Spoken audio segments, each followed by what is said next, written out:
Kembali di iNews Malam, pemirsa, kebakaran melanda Mall Bandung Electronic Center (BEC) di kawasan Jalan Puna Warman, Kota Bandung.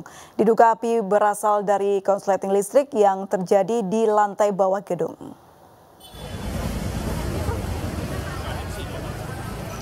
Kepulan asap tebal keluar dari salah satu pintu masuk Mall Bandung Electronic Center (BEC) di Jalan Puna Warman, Kecamatan Sumur Bandung, Kota Bandung. Terlihat banyak pengunjung yang panik berhamburan keluar setelah adanya api di lantai bawah gedung. Petugas pemadam kebakaran langsung terjun ke lokasi kebakaran. Petugas sempat kesulitan memadamkan api. Hal ini disebabkan sumber api yang berada di tengah lantai dasar gedung. Menurut saksi, api diduga berasal dari arus pendek listrik salah satu gerai. Banyaknya bahan yang mudah terbakar membuat api merembet ke gerai lain sehingga membuat si jago merah membesar. Itu ada security, itu melaporkan ke dinas kebakaran pada pukul 18.24. 18.24 itu melaporkan ini terjadi kebakaran dan ini terjadi asap yang sangat pekat ya di sini dan tidak diketahui awalnya. Setelah anggota kami dari dinas kebakaran juga turun ke lapangan, itu ada panel ya, di basement itu basement 2 itu ada panel yang bau terbakar. Setelah dicek memang betul Pak, trafonya itu sangat menyengat dan akhirnya anggota kami juga mencoba melakukan pemadaman dengan mengeluarkan alat-alat yang kami miliki itu dengan melakukan. Kapolsek Astana Anyar dipecat dari jabatannya karena menggunakan narkoba. Sementara 11 anggota polisi lainnya masih diperiksa Propam Jawa Barat dan Mabes Polri.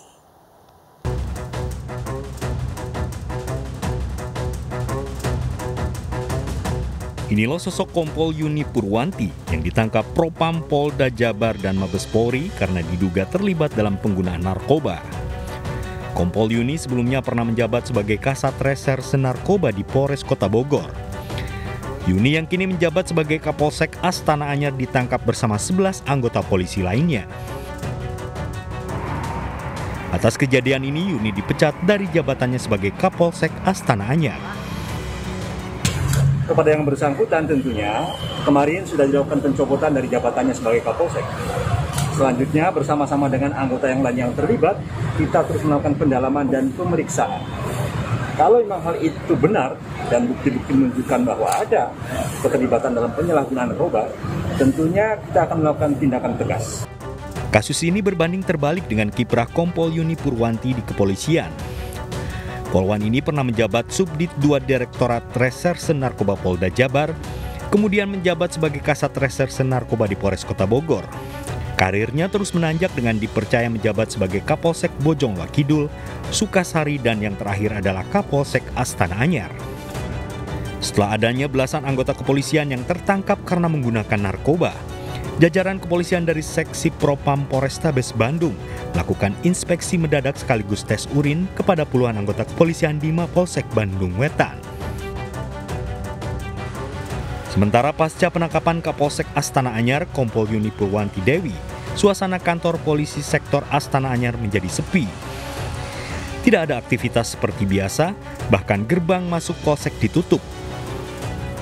Dari Bandung, Jawa Barat, Tim Liputan iNews melaporkan. Pemirsa, setelah hasil urin dinyatakan negatif narkoba, sosialita Jennifer Jill diperiksa spesimen rambutnya di Pusat Laboratorium Forensik Mabes Polri Sentul, Jakarta Barat. Pemeriksaan rambut ini untuk memastikan jangka waktu pemakaian narkoba oleh Jennifer.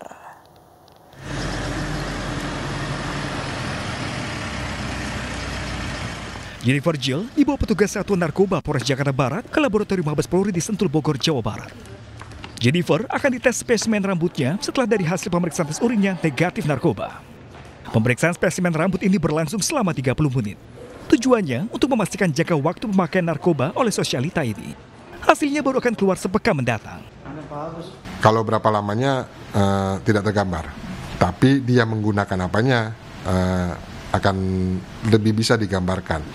Artinya begini, kalau misalnya seseorang itu di dalam kurun waktu seminggu ini tidak menggunakan narkoba, kemungkinan besar pada saat dia dilakukan cek urin itu hasilnya akan negatif. Tapi dengan tes rambut masih bisa terdeteksi apakah seseorang menggunakan atau tidak menggunakan dalam kurun waktu yang lebih panjang. Jennifer Jill diringkus di kediamannya pada Selasa lalu di kawasan Jakarta Utara bersama suaminya Ajun Perwira serta putra kandungnya Pilopas Arman. Saat digeledah, polisi menemukan barang bukti narkoba. Suami dan anaknya negatif narkoba dan masih berstatus sebagai saksi.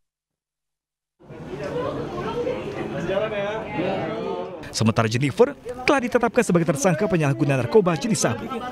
Sosialita ini akan dijerat dengan pasal 112 Undang-Undang 35 tahun 2009 tentang menguasai dan menyimpan narkotika golongan 1 dan terancam hukuman maksimal 12 tahun penjara. Dari Jakarta, Mito Olgani, iNews melaporkan.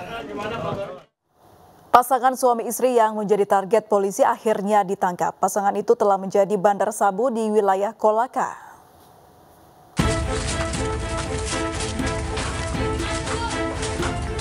Petugas BNNK bersama tim Hunter Satres Narkoba Polres Kolaka, Sulawesi Tenggara menggerebek rumah pasangan suami istri yang menjadi bandar sabu. Dalam penggerebekan, polisi menemukan barang bukti sabu seberat lebih dari 4 gram di dalam tong sampah. Selain itu, polisi juga menyita alat isap, korek api, dan kaca pirek. Pasangan suami istri ini menjadi target penangkapan BNN dan polisi karena mengedarkan sabu di wilayah Kabupaten Kolaka. Petugas BNNK dan kepolisian kemudian membawa pelaku ke Polres Kolaka untuk diperiksa. Dilakukan penangkapan ya dan penggeledahan. Nah, termasuk juga kita temukan istri tersangka AM yang sedang menikmati sabu ya, sedang mengkonsumsi. Jadi ikut kami bawa juga untuk kami lakukan pemeriksaan lebih lanjut. Tentunya nanti akan kami lakukan juga asesmen untuk istri tersangka AM. Kira-kira demikian yang Kedua pelaku kini mendekam di dalam sel tahanan Polres Kolaka dan dijerat pasal tentang narkotika dengan ancaman maksimal 5 tahun penjara. Dari Kolaka, Sulawesi Tenggara, Asdar Lantoro, iNews melaporkan. Fakta baru terungkap dalam penganiayaan bocah 14 bulan oleh kekasih ibunya. Informasi selengkapnya sesaat lagi.